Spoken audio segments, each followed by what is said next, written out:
जर मला गाव दुरुस्त करण्याची संधी मिळाली असती तर मी लोकांना पैसे दिले नसते, तर मी लोकांना एक प्रश्न विचारला असता.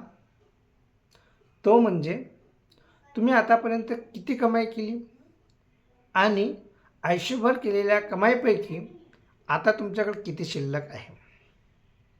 मला माहिती आहे हा व्हिडिओ पाहणाऱ्यांपैकी 90% लोक हे अस्वस्थ झाले असते, कारण प्रत्येक माणूस आपली कमाई मोजत असतो, परंतु आपली कमाई, आयुष्यभर केलेली कमाई हे कुठं खर्च झाली किंवा कुठं गेली हे मोजत नाही. माझी एक स्ट्रॅटेजी आहे. तुमच्या कमाईपेक्षा तुमच्या निर्णयाचा हिशोब करा. एक मोठा निर्णय घेण्याअगोदर तुम्ही स्वतःला एक प्रश्न विचारा की या निर्णयामुळे माझ्या पुढच्या पिढीला फायदा होईल का. हा छोटासा प्रश्न तुमच्या आर्थिक आयुष्य बदलवू शकतो.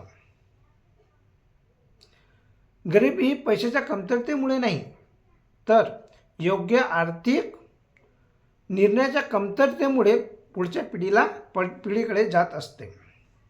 तर मला एक सांगा, तुम्ही यानंतर जो मोठा खर्च कराल तो खर्च करण्याअगोदर तुम्ही स्वतःला कोणता प्रश्न विचारणार तो कमेंट बॉक्समध्ये लिहा.